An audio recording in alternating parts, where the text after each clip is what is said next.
Hello everyone, आप सब कैसे हैं। मैं उम्मीद करता हूं कि बहुत अच्छे होंगे और अपनी पढ़ाई को बहुत अच्छे से कर रहे होंगे। मैं Akash Kumar Bhadana ICT virtual classroom में आपका बहुत बहुत स्वागत करता हूं मेरे प्यारे बच्चों। जैसा आपको पता है कि हमारी 12th क्लास है और 12th क्लास में हम लोग देख रहे हैं आपका पॉलिटिकल साइंस। और पॉलिटिकल साइंस में हम लोग चैप्टर जो था हमारा वही चल रहा है जिसे हम देख रहे थे। नियोजित विकास की राजनीति पर हम लोग आपका बात कर रहे थे और बहुत सारी चीज़ों में, योजनाओं के विषय में, योजना आयोग के विषय में, सरकार की नीति, पॉलिसी, योजना, प्लानिंग, पंचवर्षीय योजनाओं के विषय में, हैवी इंडस्ट्री, एग्रीकल्चर डेवलपमेंट के लिए उठाए गए गवर्नमेंट के जो स्टेप्स थे, इन सभी के बारे में हम लोग अपना डिस्कशन कर रहे थे मेरे प्यारे बच्चों। तो हम लोग जो है अभी जितना पढ़ चुके हैं उसमें अगर किसी बच्चे का कोई भी आपका डाउट हो, किसी भी स्कूल से कोई आपकी क्वेरी हो, कोई प्रश्न हो, आप मुझसे लाइव जुड़कर चैट के माध्यम से पूछ सकता है कोई भी बच्चा। अगर आपका कोई डाउट है, कोई क्वेरी है, आप मुझसे पूछ लीजिए। अगर आपका क्वेरी या डाउट नहीं है तो हम चलते हैं सीधा डिजिटल बोर्ड की तरफ। अब देखिए, हम लोग जो हैं इसमें आपका स्पष्ट रूप से आपका विकास की जो नियोजित राजनीति है इसको हम लोग देख रहे हैं। हम राजनीतिक विकास के फैसले और विकास, राजनीतिक टकराव को देख चुके हैं, विकास की धारणाओं को देख चुके हैं और वामपंथी दक्षिणपंथी क्या है इसको देख चुके हैं, योजना आयोग पढ़ चुके हैं, नियोजन के विषय में पढ़ चुके हैं, शुरुआती कदम देख चुके हैं। क्लियर है? थोड़ा सा हम लोग यहाँ से इसको दोबारा एक बार पढ़ना प्रारंभ करते हैं, क्योंकि कल हम लोग आपका अंतिम जो था ये पढ़ रहे थे कि किस तरह से आप कृषि बनाम उद्योग का जो विवाद था उसमें क्या रहा और क्या इसमें चीजें थी, इसको देखते हैं थोड़ा सा। देखिए, ज्यादातर संसाधन पर हम लोग बात कर रहे हैं लगे जाने चाहिए। कईयों का तो मानना था कि दूसरी पंचवर्षीय योजना में कृषि के विकास की रणनीति का अभाव था। यानी कि जब सेकंड आपकी पंचवर्षीय योजना आई थी तो उसमें एग्रीकल्चर के जिस तरह से डेवलपमेंट की आपकी पॉलिसी होनी चाहिए थी उसका हमको अभाव दिखाई दिया। यानी कि सेकंड पंचवर्षीय योजना में एग्रीकल्चर को छोड़ दिया गया या उसको कम महत्व दिया गया, बल्कि किसको प्राइमरी कंडीशन में माना गया? तो प्राइमरी कंडीशन था हैवी इंडस्ट्री को। किसको? हैवी इंडस्ट्री को। क्लियर है बच्चों? आगे देखिए, इस योजना के दौरान उद्योग पर जोर देने के कारण खेती और ग्रामीण इलाकों को चोट पहुंची। अब जब उद्योगों को आपका ध्यान दिया गया खेती के कारण, तो जो इलाके थे ग्रामीण वाले उन पर क्या हो गई? आपका चोट पहुंच गई। जेसी कुमारप्पा जैसे गांधीवादी अर्थशास्त्रियों ने एक वैकल्पिक योजना का खाका प्रस्तुत किया जिसमें ग्रामीण औद्योगिकरण पर ज्यादा जोर देना था। किसने दिया? जेसी कुमार जैसे आपके गांधीवादी हुए हैं और इन्होंने अपना एक खाका भी तैयार किया जिसमें क्या था? ग्रामीण औद्योगिक पर ज्यादा जोर था।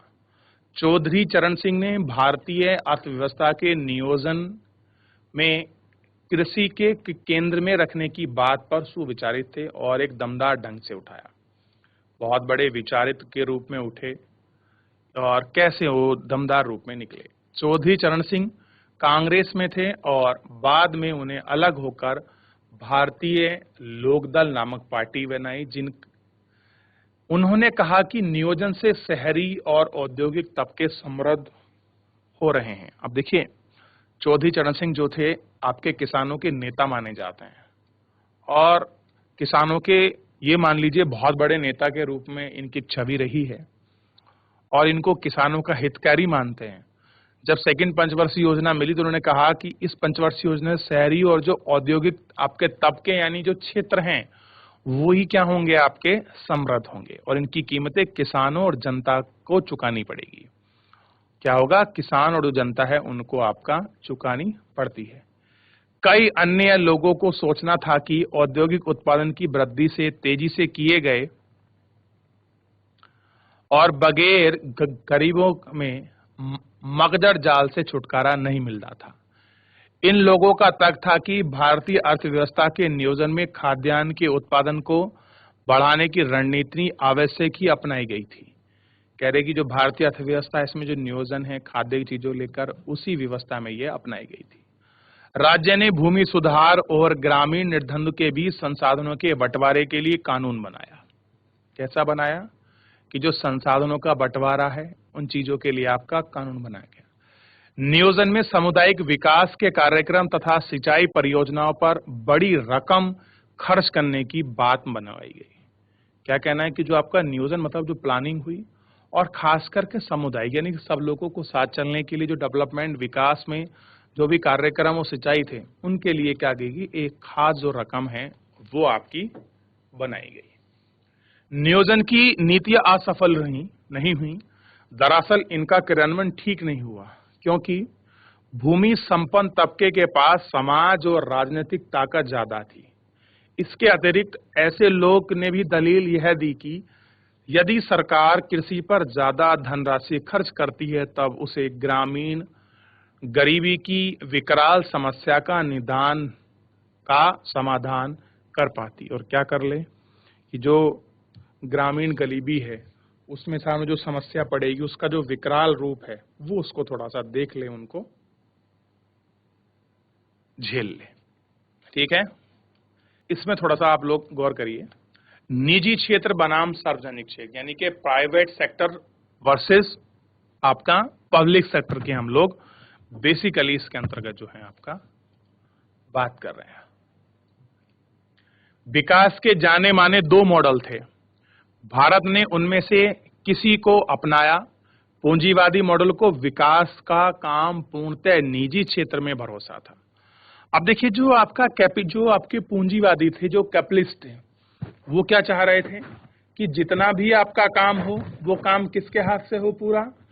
उनका मानना था कि पूरा काम निजी यानी प्राइवेट फर्म यानी कि निजी क्षेत्रीय सारे विकास का जो काम है वो करे। पूर्णतः कैसा हो आपका डेवलपमेंट में हो। भारत में यह रास्ता नहीं अपनाया। भारत ने विकास का समाजवादी मॉडल भी नहीं अपनाया। और उसने क्या करा, भारत में जो समाजवादी मॉडल की बात चल रहे थे वो आपका समाजवादी मॉडल भी उन्होंने नहीं अपनाया।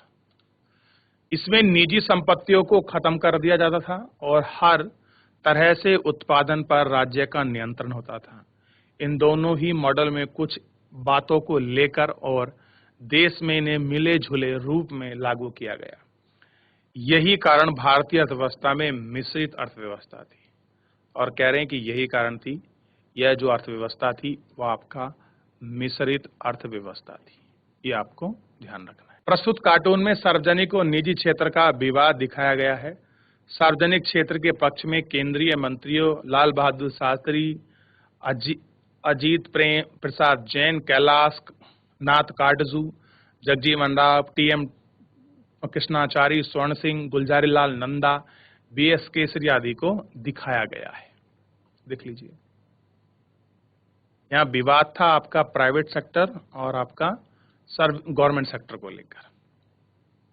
ये पब्लिक सेक्टर के समर्थक थे और ये आपका प्राइवेट सेक्टर के समर्थक थे। नियोजित विकास की राजनीति। खेती, किसानों, व्यापार और उद्योगों का एक बड़ा भाग निजी क्षेत्रों के हाथों में गया रहा। चाहे करे एग्रीकल्चर हो, चाहे उसमें आपका ट्रेड हो, इंडस्ट्री हो, उसका एक बहुत बड़ा भाग कहाँ चला गया, प्राइवेट जो क्षेत्र हैं, निजी उद्योग के जो क्षेत्र हैं उन क्षेत्रों में आपका चला गया। राज्य ने अपने हाथ में भारी उद्योग को रखा और आधारभूत ढांचा प्रदान किया। यानी कि हैवी इंडस्ट्री किसके पास होगी, राज्य के पास होगी। ठीक, और जो भी बेसिक स्ट्रक्चर होगा वो किसके पास होगा, राज्य का व्यापार का नियमन करता है।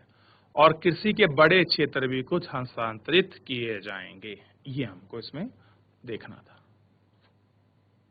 तो इनको थोड़ा सा ध्यान रखिएगा, इनको थोड़ा सा आप लोग देख लीजिए। इसमें कुछ पूछना है, क्योंकि मैं इसको यहीं रोकने के बाद थोड़ा सा एक ये ग्राफ है, इनको थोड़ा सा मैं पढ़ूंगा। पाथेर पांचाली को हम लोग आपका देखेंगे। ये आपका जेसी कुमारप्पा है, इनके विषय में भी पढ़ेंगे।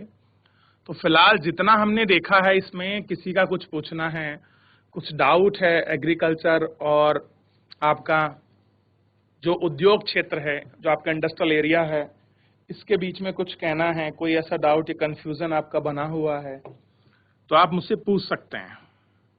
जेसी कुमारप्पा 1892 से लेके 1960 का इनके बीच का जो लाइफ ड्यूरेशन है वो है। इनका असली नाम जेसी कॉर्नियर था, अर्थशास्त्री थे, चार्टर्ड अकाउंटेंट यानी कि सीए थे। इंग्लैंड और यूएस में शिक्षा में रहे हैं, एजुकेशन ली है, महात्मा गांधी के अनुयायी हैं, गांधीवादी हैं, आर्थिक नीति को लागू करने में कोशिश है और इकोनॉमिक्स और पैरोनॉमिक्स के लेखक हैं। योजना आयोग के सदस्य के रूप में एक्टिव रूप में इन्होंने काम किया है। अब देखिए, एक फिल्म का हमको बात किया गया है, पाथेर पांचाली। फिल्म की कहानी बंगाल के गांव में रहने वाले गरीब परिवार के जीवन के संघर्ष को बयान करती है, यानी कि जो गरीब फैमिली है उसको एक्सप्लेन करती है। गरीब और रोजमर्रा के संघर्ष से बेखबर दुर्गा और उसका छोटा भाई अप्पू जीवन में छोटी मोटियां खुशियों के मशलूल रहते थे। पाथेर पांचाली गरीबी से जूझ रही इस परिवार की इच्छाओं और निराशाओं को बच्चों की आंखों में देखती थी। फिल्म के अंत में दुर्गा बीमार पड़ जाती है। उसके पिता, अब कौन है, हरिहर बाहर गया है। जब पिता लौटता है तो बच्चे के तरह तरह की चीजें लाता है और दुर्गा के लिए एक साड़ी लाता है, लेकिन घर में आने पर उसे पता चलता है कि दुर्गा इस दुनिया में नहीं रही। फिल्म को राष्ट्रीय और अंतर्राष्ट्रीय कई पुरस्कार मिले, इसमें राष्ट्रपति स्वर्ण पदक और रजत पदक भी शामिल है।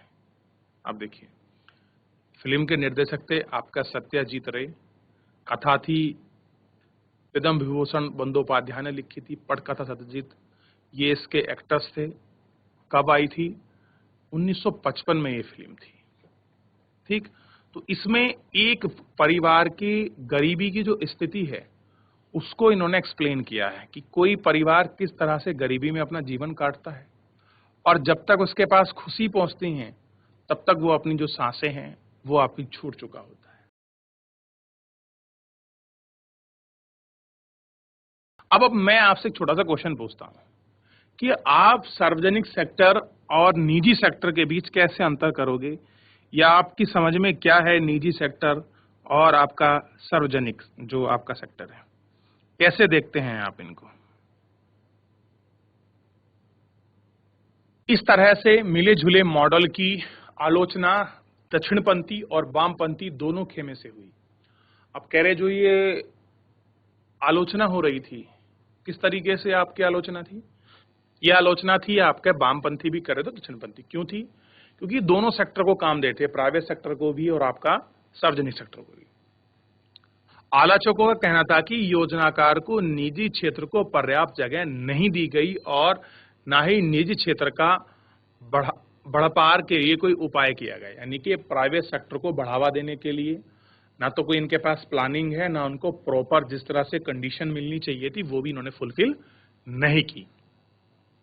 विशाल सार्वजनिक क्षेत्र ने ताकतवर निहित स्वार्थों को खड़ा कर रखा और कह रहे कि जो पब्लिक सेक्टर है और ताकतवर थे और निस्वार्थ है और उसको खड़ा कर दिया है। हितों ने निवेश के लाइसेंस और तथा परमिट की प्रणाली खड़ी करके पूंजी की राह में रोड़े अटकाए हैं और कह रहे हैं कि प्राइवेट सेक्टर के लिए जो इन्होंने एक नियम बनाया है ना, काय का नियम था? परमिट का नियम। और ये परमिट ही क्या है? ये आपका निजी पूंजी के लिए एक रोड़ा साबित कर रखा है इन्होंने, ताकि इसमें निवेश जो है उसको रोका जा सके। इसके अतिरिक्त सरकार ने ऐसी चीजों के आयात पर बाध्य आयात की हैं जिन्हें घरेलू बाजार में बनाया जा सकता था, और कह रहे कि इन्होंने उन पर भी प्रतिबंधित किया है जो इनको घर में आपका बना सकती थी। ऐसी चीजों के उत्पादन का बाजार की तरह प्रतिस्पर्धाहीन है। इसकी वजह से निजी क्षेत्र के पास अपने उत्पादों की गुणवत्ता सुधारने अथवा उन्हें सस्ते करने की कोई हड़बड़ी नहीं रही। सरकार ने अपने नियंत्रण में जरूरत से ज्यादा चीजें रखी हैं, इनसे भ्रष्टाचार और अकुशलता बढ़ेगी। और कह रहे हैं जिस प्रकार सरकार ने अपने पास ज्यादा नियंत्रण रखा और यही नियंत्रण आपका भ्रष्टाचार और अनस्किलफुल चीजों को आपका बढ़ाएंगी। तो कहीं ना कहीं कुछ हद तक आलोचना सही थी, क्योंकि अगर गवर्नमेंट के पास ज्यादा सेक्टर रहेंगे तो ये सबसे बड़ी समस्या या चांस रहेगा कि क्या हो कि वहां पर इनका सबसे ज्यादा जो है आपका भ्रष्टाचार मिले, अनस्किलफुल चीजें मिले, और जो हम बात क्वालिटी की कर रहे हैं वो शायद क्वालिटी देखने को ही ना मिले। ठीक है, ये हमको ध्यान देना है। कुछ ऐसे आलोचक भी थे जो सोचते थे कि सरकार को जितना करना चाहिए उतना उसे नहीं किया। इन आलोचकों को दिलाया कि जनता की शिक्षा अथवा चिकित्सा मद में सरकार ने कुछ खास धनराशि खर्च नहीं की है।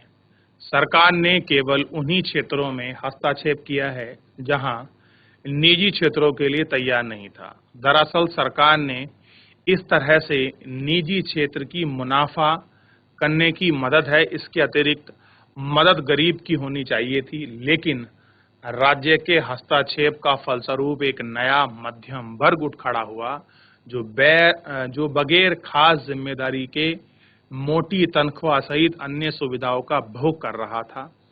इस अवधि में गरीबी में ज्यादा कमी नहीं आई। गरीबों का प्रतिशत कुल जनसंख्या में भले कम हुआ, लेकिन उनकी संख्या बढ़ोतरी हुई। ये आपको थोड़ा सा ध्यान रखना है। क्लियर है? देख रहे हैं इसमें? तो आलोचक कहीं ना कहीं सही कह रहे थे कि सरकार को किस तरह से जनता के लिए एजुकेशन पर, हेल्थ पर और इन पर खर्च करना है, कैसे करना है, क्या चीजें हैं, कैसे मध्यम वर्ग उठ खड़ा हुआ है, किन सुविधाओं का भोग करना है, तनख्वाह का डिस्ट्रीब्यूशन कैसे करना है, इन सभी पर जो है वो अपनी बात कर रहे थे और इन सभी को कहीं ना कहीं वो अपनी चीजें बताने की कोशिश भी कर रहे थे। क्लियर है? इतना सभी को ध्यान है? ध्यान रहेगा इतना? चलिए, कुछ इसमें डाउट हो किसी स्कूल का पूछ लीजिए, कोई क्वेरी हो पूछ लीजिए आप।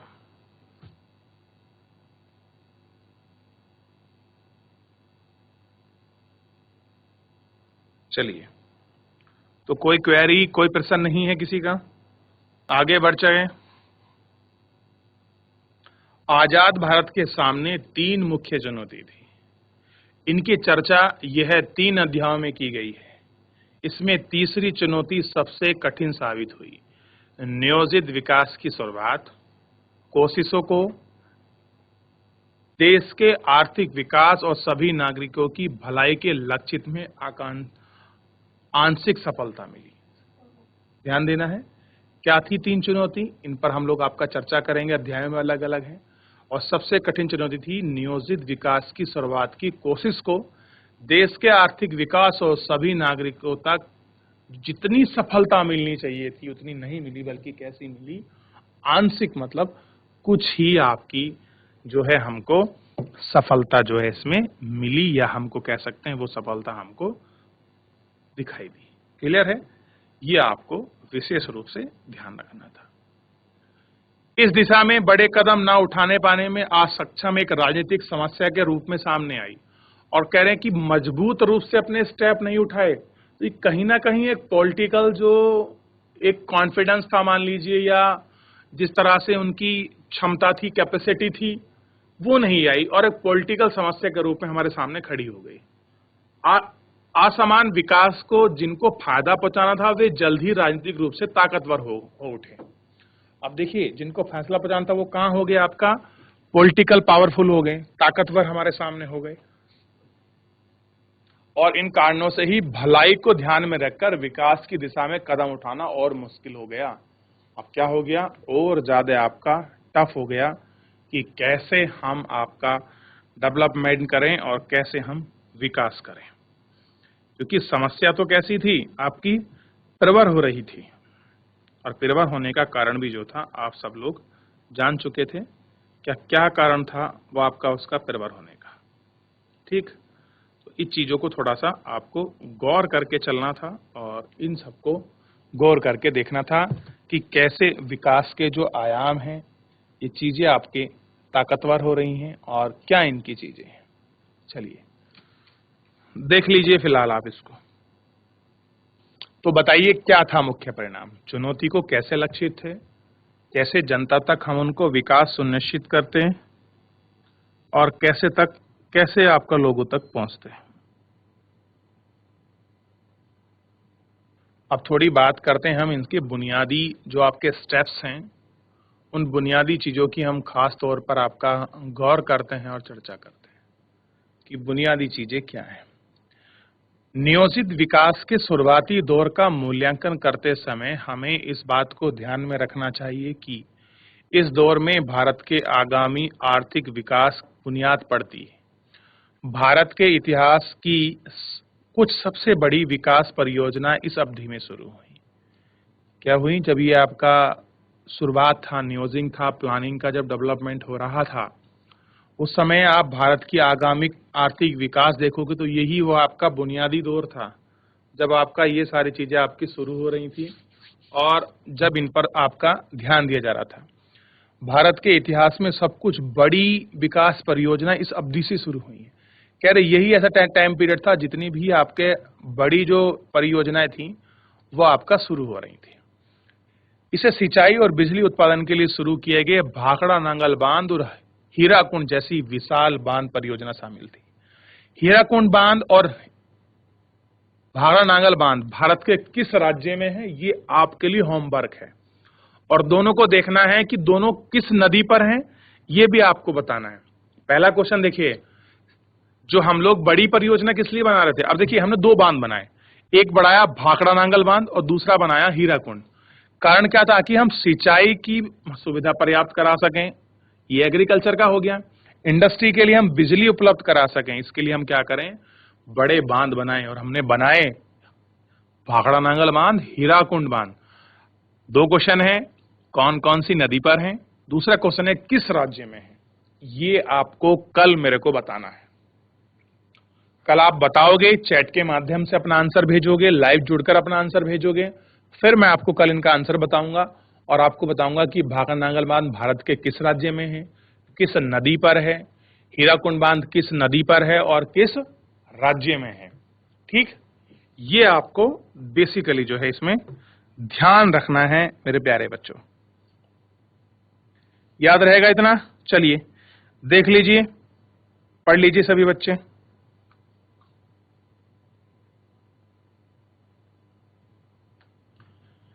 सार्वजनिक क्षेत्र के कुछ भारी उद्योग यानी कि कुछ पब्लिक सेक्टर के लिए कुछ हैवी इंडस्ट्री भी लगाई गई थी, जिसमें क्या था, इस्पात संयंत्र यानी कि जहां पर लोहे की बड़ी बड़ी फैक्ट्री है, टिस्को, आपका नालको, हेल, गेल, इस तरह की चीजें जो आपकी लगी, तेल शोधक यानी कि रिफाइनरी कंपनी जो आपकी लगी, कारखाने, विनिर्माता इकाई मैन्युफैक्चरिंग जो भी आपकी यूनिट हैं, डिफेंस उत्पादन के लिए जो हथियार बनेंगे आदि की अवधि शुरू हुई। इस दौरान में परिवहन और संचार की आधारभूत ढांचे भी काफी इजाफा हुआ। कह रहे बहुत सारी चीजें बढ़ी। बाद के समय में कुछ विशाल परियोजनाओं को खूब आलोचना हुई, फिर बाद में समय में आर्थिक समृद्धि जिसमें निजी क्षेत्र की आर्थिक समृद्धि भी शामिल थी, ये चीज इसमें आ गई और इस बुनियाद के बगैर यह संभव नहीं हो पाया। और क्या था, इसके बिना ये चीजें आपकी संभव जो थी वो नहीं हो रही थी। देख लिया इतना, किस तरह की चीजें थी इसमें। हैवी इंडस्ट्री के रूप में क्या क्या हम लोग आपका देख रहे थे, किन चीजों पर बेसिकली हम लोग आपका बात कर रहे थे।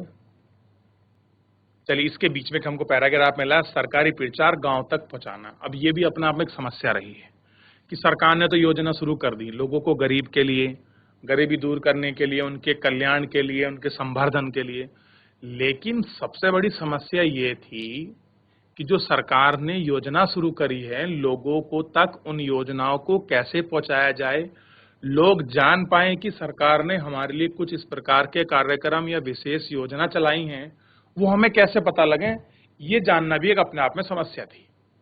अब मुझे बताइए, सरकार ने कोई योजना चलाई है और अगर आपको उसका पता ही नहीं है तो आप सरकार की योजनाओं का लाभ किस प्रकार से लेकर आएंगे।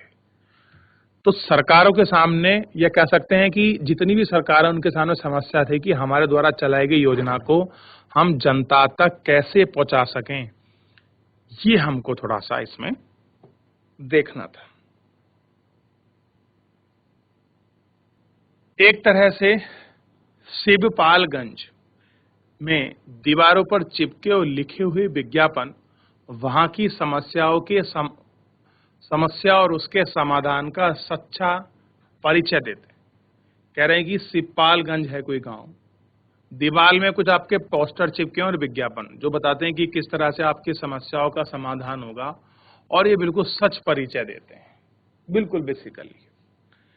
मिसाल के लिए समस्या थी कि भारतवर्ष में खेतीहार देश है। भारत कैसा, एक कृषि प्रधान, उसको एक भाषा में लिख दिया खेतीहार देश है, ठीक। किसान बदमाशी के कारण अधिक अन्न नहीं उपजाते। इनका समाधान यह है कि किसानों को आगे लेक्चर दिया जाए और उन्हें अच्छी अच्छी तस्वीर दिखाया जाए। उनके द्वारा उन्हें बताया जाए कि तुम अगर अपने लिए अन्न नहीं पैदा करना चाहते तो देश के लिए करो। इसी से जगह जगह पोस्टर चिपकाए थे। जो काश्तकार देश के लिए अधिक अन्न पैदा करना चाहता है, लेक्चरों और तस्वीरों का मिला जुला असर तस्कारों पर बड़ा जोर पड़ता था।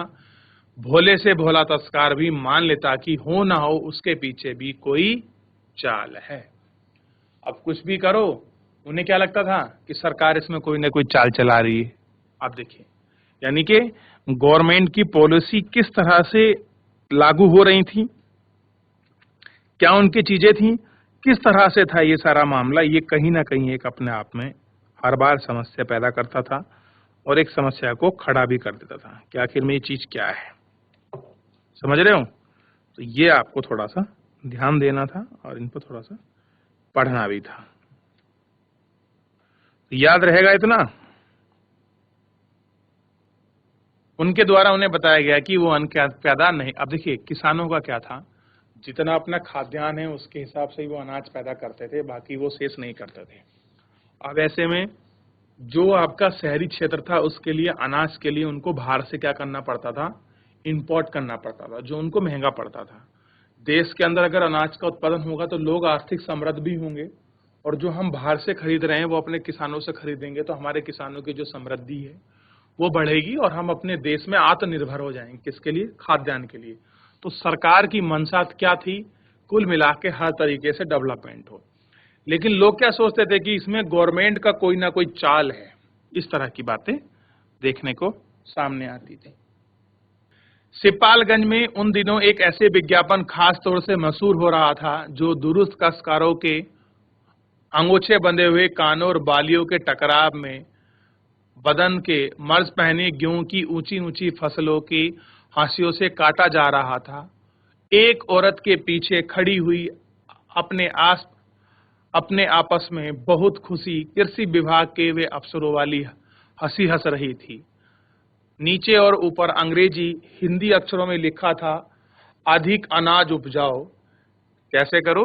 अधिक जो अनाज है उसे आप उपजाओ। और उसमें क्या करना है, मरजई कबीले वाले काश्तकार में जो किसानों के विद्वान थे उन्होंने क्या किया, अंग्रेजी इबारत से जो विद्वान हिंदी थे उन्होंने क्या किया है, हिंदी से परास्त करने की बात सोची। और उन्हें 2 या 2 से अधिक भाषा नहीं जानते थे।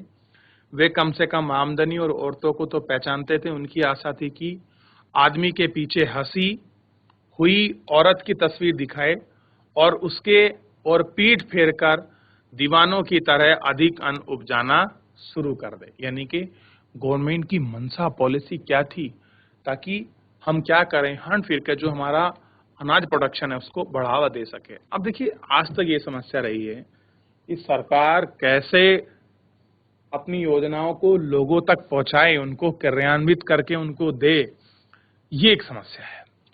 श्री लाल शुक्ल द्वारा लिखित गई उपन्यास रंगवार दाबरी का एक हिस्सा है। उपन्यास कथन कला 1960 के दशक में है। कथन कला भूमि में उत्तर प्रदेश के एक विशाल गांव सिपालगंज की है। कैसी है? सिपालगंज की है। ठीक, ये आपको ध्यान देना है। तो अभी जितना हमने पढ़ा है इसमें आपका कोई भी डाउट, कोई भी कमेंट, कोई भी चीज है, आप इनको पढ़ सकते हो, आप इनको देख सकते हो।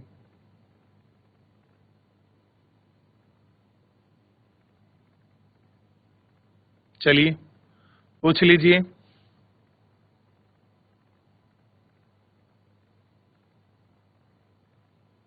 किसी को डाउट, किसी कोई चीज ऐसी है जो आपको समझ ना आई हो इस पूरे लेक्चर के अंतर्गत?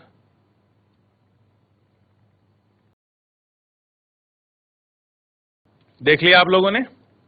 चले, अब हम बात कर रहे हैं भूमि सुधार की। भूमि सुधार मतलब आपका लैंड रिफॉर्म। क्या भारत में भूमि सुधार की जरूरत थी देश के बाद? और आखिर थी तो क्यों थी? और भूमि सुधार क्या है? इन सब पर हम लोग गौर करेंगे और इनको पढ़ेंगे, लेकिन आज जैसे समय समाप्त हो रहा है तो कल के लेक्चर में हम लोग इसको बहुत अच्छे से अभी देखेंगे। क्लियर है? तो हम इसको कल देखेंगे। तो लेकिन आप सबसे पहले, ऐसा है कि अगर हम कल देखें तो इसका मतलब ये नहीं कि आप लोग घर जाकर रिवीजन नहीं करेंगे। आप पहले देखिए, मैं आपको बार बार बोलता हूं कि जितना पढ़ा है उसका रिवीजन कर लीजिए। फिर जो कल शुरू होने वाला, आप उसको अगर घर से पढ़ के आएंगे तो जो आपका डाउट होगा, जो आपकी क्वेरी होगी, आप उसको सॉल्व कर पाएंगे और बहुत अच्छे से आप उसे देख भी पाएंगे। समझ रहे हैं मेरी बात को या नहीं समझ रहे? क्लियर है? अगर आप उसको समझ पाएंगे, आप उसको देख पाएंगे तो सारी चीजें क्या हो जाएंगी, बहुत ही आसानी से, सरलता से आप उन सारी चीजों को समझ पाओगे, उन सारी चीजों को क्या है आपका देख पाओगे मेरे प्यारे बच्चों। क्लियर है? तो आप इस पर अपना ध्यान रखिएगा, गौर करिएगा, विचार करिएगा, और आपके लिए क्या लगता है भूमि सुधार, इस पे जरूर देखें। तो मेरे प्यारे बच्चों, हम लोग विकास की जो नियोजित राजनीति है उसको देख रहे हैं, और इसी में जो हम डेवलपमेंट का पूरा प्रोसेस है, चाहे वो हैवी इंडस्ट्री को लेकर हो, एग्रीकल्चर को लेकर हो, गवर्नमेंट की पॉलिसीज को लेकर हो, सब पर हम बहुत अच्छे से गौर कर रहे हैं। और उसमें जो आपका दक्षिण पंथ और वामपंथी लोगों की जो आलोचनात्मक चीजें हैं उनको भी हम लोग देख रहे हैं। सार्वजनिक क्षेत्र और निजी क्षेत्र किस प्रकार से भागीदारी हो रही है उनको भी देख रहे हैं, और विकास का कहां तक हम व्यापक पैमाना खड़ा कर पा रहे हैं, हम इन चीजों को भी देख रहे हैं। तो मेरे प्यारे बच्चों, आप एक बार घर जाकर लेक्चर का रिवीजन करिए। कोई डाउट बनता है आप मुझसे नेक्स्ट लेक्चर में जरूर पूछिए। फिलहाल आज के लिए धन्यवाद।